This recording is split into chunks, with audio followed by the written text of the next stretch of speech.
Assalamualaikum warahmatullahi wabarakatuh. Selamat pagi, salam sejahtera bagi kita semua. Salam guru penggerak. Ya, baik.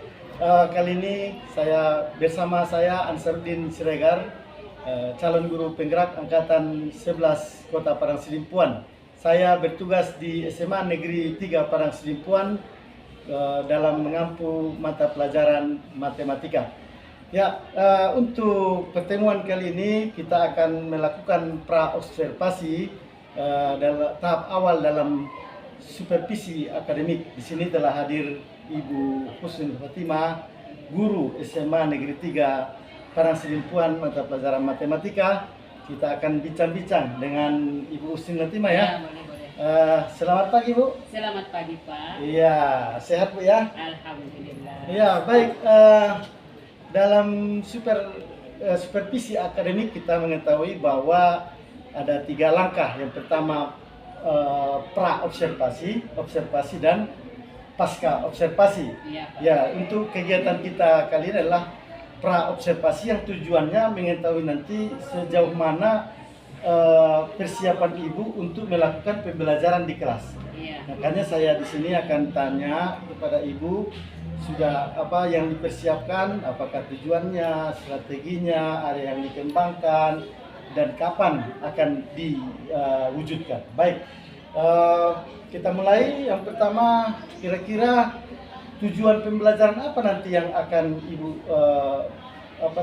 ajarkan di dalam kelas untuk pertemuan observasi nanti? Baik. Tujuan pembelajaran yang saya pilih nanti adalah yang pertama, menentukan mean atau rata-rata dari data berkelompok yang disajikan dalam tabel distribusi frekuensi. Kemudian yang kedua, menyelesaikan masalah yang berkaitan dengan menentukan rata-rata data berkelompok itu yang ditemukan dalam kehidupan sehari-hari. Oh, nampaknya menarik sekali nanti pembahasan Ibu ya, sampai membahas bagaimana diterapkan dalam kehidupan sehari-hari pembelajaran ini gitu ya. Iya, masalah-masalah yang ditemukan dalam kehidupan sehari-hari. Iya, baik. Kalau begitu, area apa nanti yang Ibu kembangkan kepada siswa kita ini dalam pembelajaran ini? Iya, area yang mau dikembangkan ya yang pertama pengetahuan mereka. Iya, Mereka pengetahuan. diharapkan mampu mengetahui bagaimana cara menentukan rata-rata data berkelompok yang disajikan dalam tabel distribusi frekuensi, serta untuk keterampilannya mereka mahir menyelesaikan masalah yang berkaitan dengan menentukan rata-rata ataupun mean data berkelompok. Iya, berarti konsep dan penerapannya Bu ya? Iya. Iya. Kalau begitu nanti mereka akan dapat menerapkan dalam kehidupan mereka. Iya. Tujuan pembelajaran tersebut. Baik.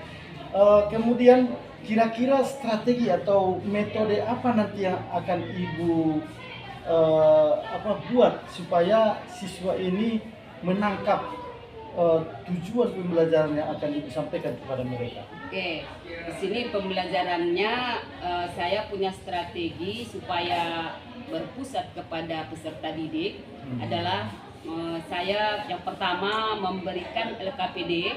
Dengan LKPD ini mereka mendiskusikan hal-hal yang diberikan di sana, kemudian mereka mempresentasikan serta tanya jawab dengan kelompok yang lain tentang penyelesaian LKPD yang dilakukan mereka.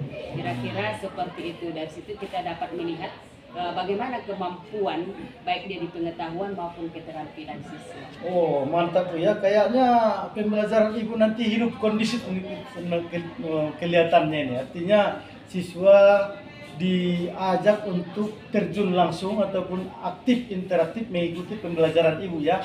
Mungkin dengan video-video pembelajaran dengan apa ya. Baik. Kalau begitu Bu,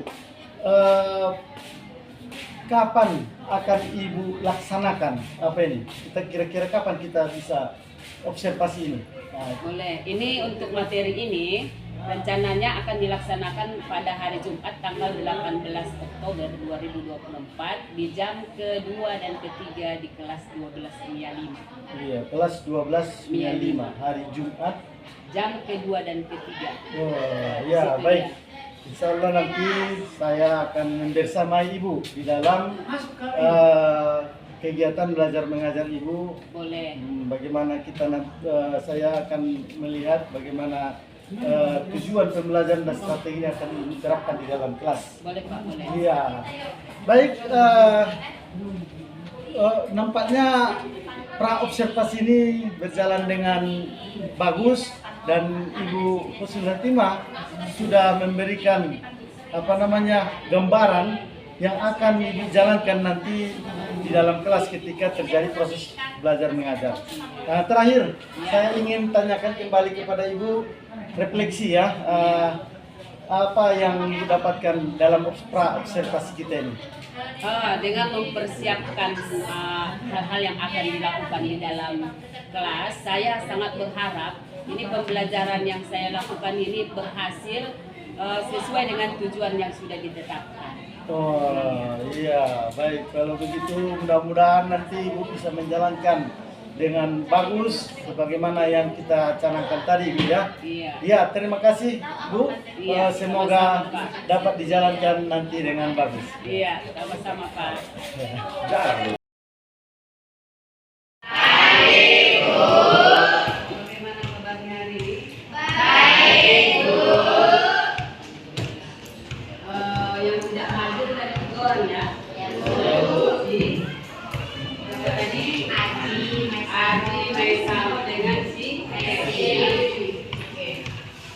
Hari ini kita lanjutkan kembali pelajaran kita tentang statistika dengan tujuan pembelajaran menentukan ukuran pemusatan dari data berkelompok.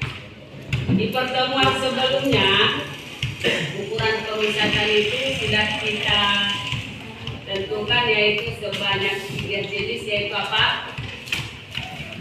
Apa dia? Ukuran yang termasuk ukuran pemusatan data. Rata-rata, median, dan modulus. Dan pada pertemuan sebelumnya kan sudah dibuatkan dia pada tentang rata-rata untuk data tunggal. Pada pertemuan kali ini kita masuk ke ukuran pemusatan yang merupakan rata-rata dari data berkelompok.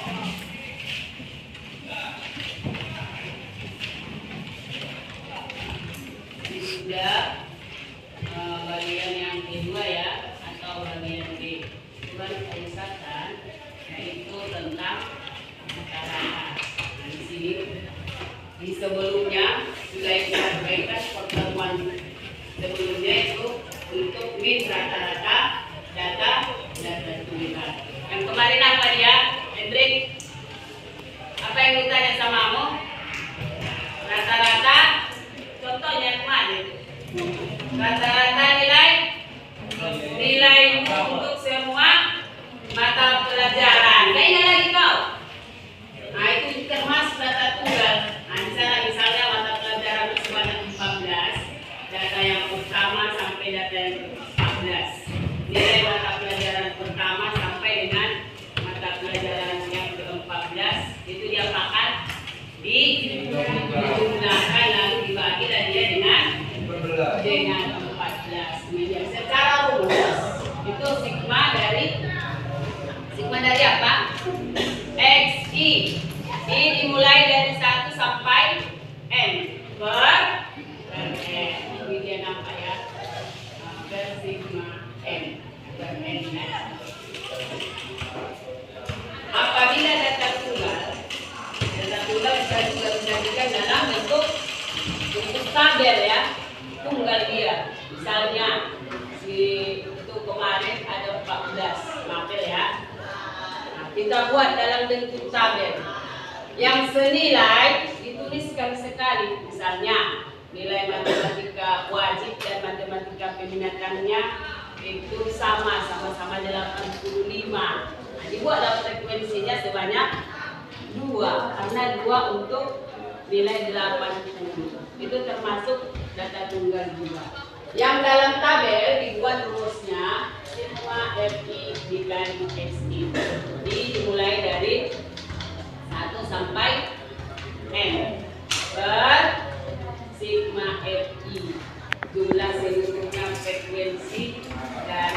nilai data tunggal juga. Oke. Lalu yang sekarang frekuensi.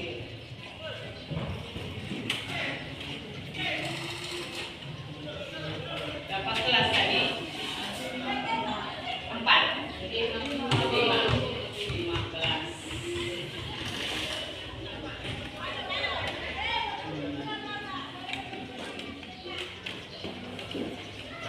Kelas pertama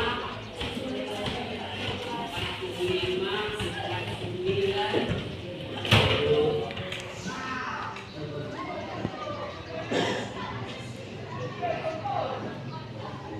Frekuensinya 35723. Cara yang kedua tadi dengan menggunakan rataan sementara.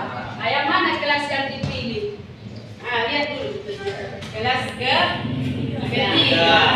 Carilah nilai tengah kelas ketiga. Kebetulan ini sudah diperoleh nilai tengah kelas ketiga yaitu 2. Maka ditetapkanlah rataan sementaranya adalah 52. Baru apa yang dihitung lagi?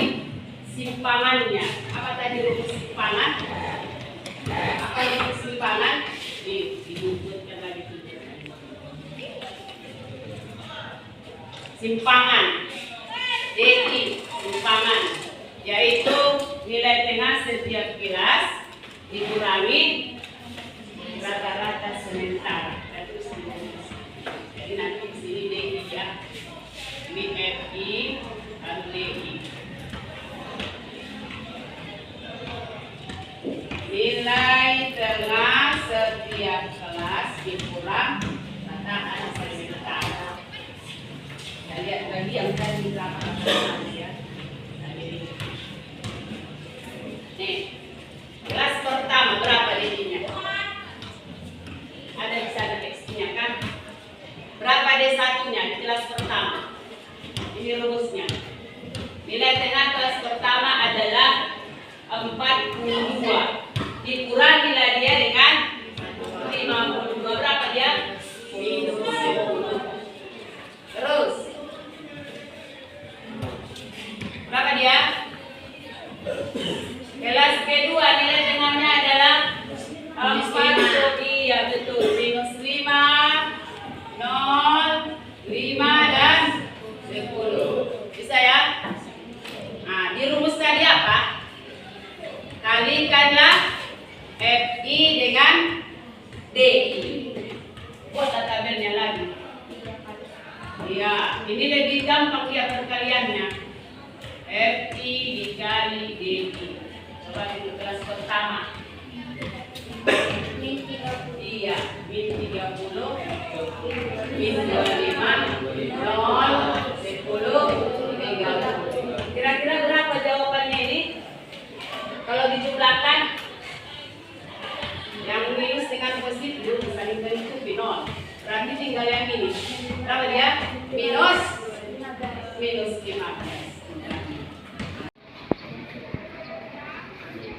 CI kelas pertama C1. Berarti iya min 10 per 5. Min 2. Min 1. 0. 1. Lebih gampang lagi perkaliannya. FI dikali CI. FI dikali CI. Kita kali. Coba perkalian FI dengan CI. Min 6. Min 5. 0. 2. 6. Berapa dia? Berapa dia jumlahnya? Kita butuh FI CI-nya. Berapa dia? Yang 6 dengan min 6 habis.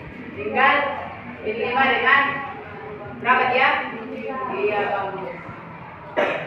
Jadi rumusnya kita buatkan. Apa dia? Rata-rata sama dengan rataan sementara ditambah sigma FI dikali CI per sigma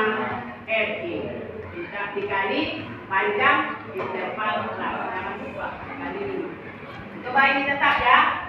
52. FIC-nya berapa? 53. Ini per 20 kali 5. Sebenarnya sama dia kan? Tapi lebih ringkas perkalian yang mungkin. Ini 3 dikali 5, 15. Jadi sama dia. 51,25. Begitulah menetapkan nilai rata-rata data berkelompok yang disajikan dalam tabel. Ada lagi yang kedua sebenarnya untuk pembelajaran selain dalam tabel dengan histogram juga harus saya baca. Tapi kalau dengan histogram, di sana apa yang muncul di sumber datarnya? Apa yang muncul di sumber datarnya? Histogram. Tepi bawah, tepi atas. Jadi kembalikan dia ke tabel. Kalau nomor 2 dan 3 itu hampir sama ya, karena kembali juga ke situ dia. Oleh di nomor 2 atau 3. Kalau nomor 3 tanpa kolom lagi. Kalau nomor 1 itu perkaliannya itu nanti yang lebih apa? Yang lebih besar. Ya. Kalau dia sudah pakai rataan sementara, sesuai dengan panjang intervalnya dia perkaliannya lebih gampang. Ya, sebenarnya ya. Jadi untuk selanjutnya duduk sesuai kelompok. Kita pilih dulu satu data.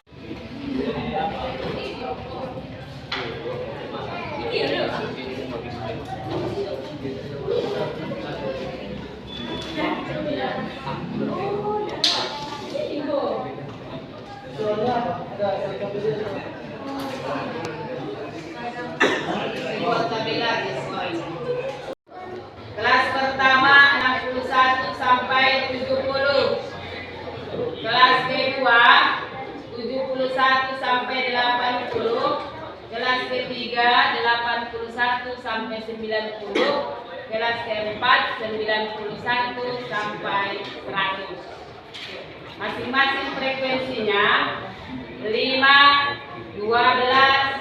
8, dan 5. Dan itu untuk yang ini sama, beda cara ya. Berikutnya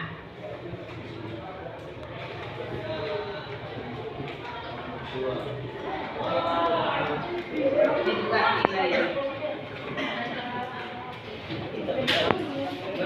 suhu ya, suhu. Kelompok 2 dan 3, ya kan?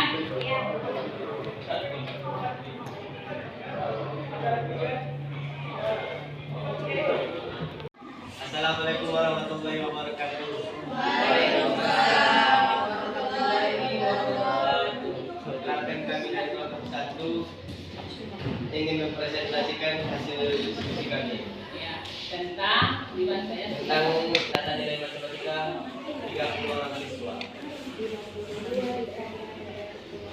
Data nilainya dari 61 sampai 70, 71 sampai 80, 81 sampai 90, 91 sampai 100. Frekuensinya 5, 12, 8, dan 5 yang berjumlah 30.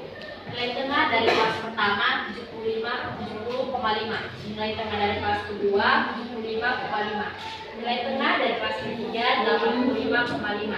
Dan nilai tengah dari kelas 4 95,5. FISD dari kelas pertama 302,5 dan didapatkan hasil dari 70,5 dikali 5 dan dapatkan 322,5. FIX di kelas kedua 906, kelas ketiga 684, kelas keempat 177,5 dan jumlahnya 2420. Cara mencari rata-ratanya sigma kelas FIXI per sigma FI sama dengan 2420 dibagi 30 orang siswa sama dengan 80,6. Jadi rata-rata nilai matematika dari 30 orang siswa dan data tersebut 80,6. Para teman-teman yang ingin bertanya kami persilakan. Ayo, siapa yang mau bertanya? Nah, kelompok 4. Dari kelompok 4. Itu nilai tengahnya ada bagus. Sama ada 61 sampai 70, nilai tengahnya bisa 70,5. Kan ada lebih dari nilai kelas. Terima kasih. Oke, tepuk tangan untuk teman kita yang mungkin untuk koleksi ya. Oke, bilang terima kasih teman. Terima kasih ya teman. Kami akan periksanya kembali. Iya, jadi seharusnya berapa? Sampai kan? Harusnya 25,5. iya terbaik. Perkaliannya juga tentu harus diperbaiki. Udah, Bu. Jadi rata-ratanya coba ambil kalkulator dan jumlahkan ya.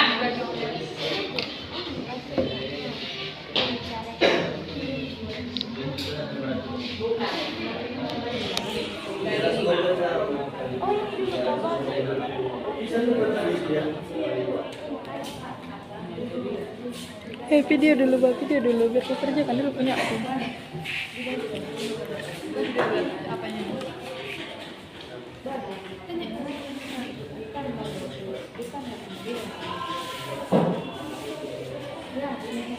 Berapa ini cara dia?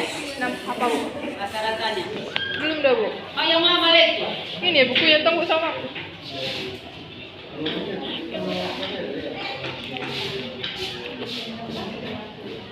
Tadi 80 sekarang menjadi iya.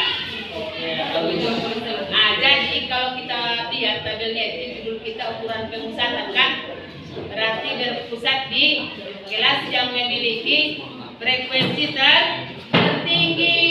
Itu judul besarnya, ukuran pemusatan, berarti berpusat di suatu kelas yang berfrekuensi tertinggi nilainya. Kita perhatikan nilai rata-ratanya pasti di antara 71 sampai 80, tetapi datanya harus berdistribusi normal. Jadi kalau kita perhatikan normal ya, 5, nah dia menumpuk di tengah-tengah. Itu dia yang normal. Ada yang tidak normal rupanya, ada. Ini data yang normal. Oke, tepuk tangan. Untuk kelompok satu. Berikutnya.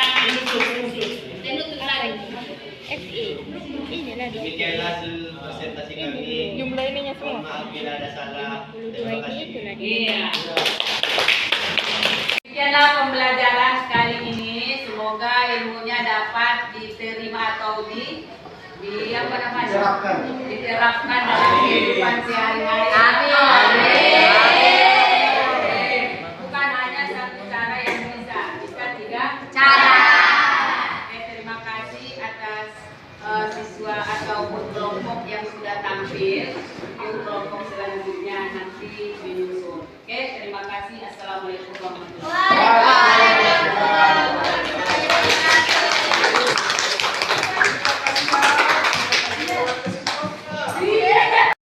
Setelah kita tadi melaksanakan observasi di kelas, di mana Ibu Kusmin Fatimah mengajarkan tentang menentukan rata-rata data berkelompok, maka kita di sini akan melanjutkan dengan sesi pasca observasi. Jadi di sini kita refleksi bagaimana tadi pembelajarannya dan segala macam, nanti kita akan ulas di dalam pasca sesi ini. Baik, langsung saja kepada Ibu Kusmin Fatimah. Bagaimana kira-kira perasaan Ibu tadi ketika melaksanakan pembelajaran di kelas? Alhamdulillah, saya rasa pembelajaran saya itu berhasil karena siswa aktif mengikuti pembelajaran saya. Iya, dengan aktifnya anak-anak kita mengikuti pembelajaran, ya kita pun merasa senang dengan melaksanakan pembelajaran tersebut. Ya, selanjutnya kira-kira area apa yang Ibu kembangkan tadi kepada anak-anak ketika dalam proses pembelajaran itu? Areanya yang dikembangkan adalah tentang pengetahuan dan keterampilan. Jadi sini ya, pengetahuan dikasih beberapa contoh soal dan terampil mengerjakan apa yang diminta atau ditanyakan. Iya, pengetahuan dan keterampilan ya. Ya. Ya, kemudian sejauh mana keberhasilan ibu di dalam menerapkan pembelajaran itu sehingga tumbuh berkembang ataupun meningkat pengetahuan dan keterampilan khususnya dalam materi ini. Kalau saya lihat keberhasilannya luar biasa ya, karena setelah dikasih umpan balik ataupun direfleksi siswa itu mereka menjawabnya sangat senang dan memahami materi yang diberikan. Iya. Oh, berarti ya mereka antusias lah dalam mengikuti sehingga mereka bisa menjawab soal-soal yang diberikan ya. Jadi kira-kira kalau masalah kekurangan atau kendala ketika proses belajar itu adakah yang mengalami kendala? Kalau kendalanya mungkin di dalam kontekstualnya mungkin masih kurang bervariasi ya, tentang data-data yang diberikan itu mungkin masih harus perlu ditambah variasinya supaya lebih kontekstual. Jadi itu aja mungkin kekurangannya, tapi kalau di konsep mungkin sudah oke gitu. Iya, di dalam apa ya variasi ya. Jadi kalau memang itu kekurangannya, kira-kira apa tindakan ibu untuk mengatasi kekurangan ini sehingga pembelajaran itu nantinya lebih menarik, lebih kondusif ataupun membuat siswa lebih tertarik dengan pembelajaran itu? Setelah saya lihat kemarin, saya bisa menemukan masalah-masalah kontekstual itu memanfaatkan ini AI gitu ya. Kita tanya ke sana, jelaskan beberapa permasalahan yang kontekstual. Jadi itu bisa saya sajikan kepada siswa dan karena lebih mengena ke kehidupan mereka lebih paham gitu. Iya, pembelajaran yang mengaitkan dengan IT ya. Apa namanya kemarin interaktif, menarik dan interaktif dengan menggunakan aplikasi-aplikasi yang membuat anak tertarik dengan pembelajaran itu. Ya kira-kira kapan ini dilaksanakan? Laksanakan ya untuk pertemuan selanjutnya. Iya, pertemuan selanjutnya ya. Insya Allah saya tunggulah nanti Bu. Mudah-mudahan pembelajaran itu lebih bagus lagi. Kita dapatkan siswa lebih tertarik untuk mengikuti pembelajaran. Ya, terima kasih tadi jawaban Ibu tentang refleksi pembelajaran waktu observasi. Selanjutnya kami mintakan pendapat dari Ibu PP, pengajar praktik, untuk memberikan pendapat seputar tentang mulai dari pra observasi, observasi dan pasca observasi ini. Kepada Ibu kali itu silakan. Baik, terima kasih Bapak Ansyarudin selaku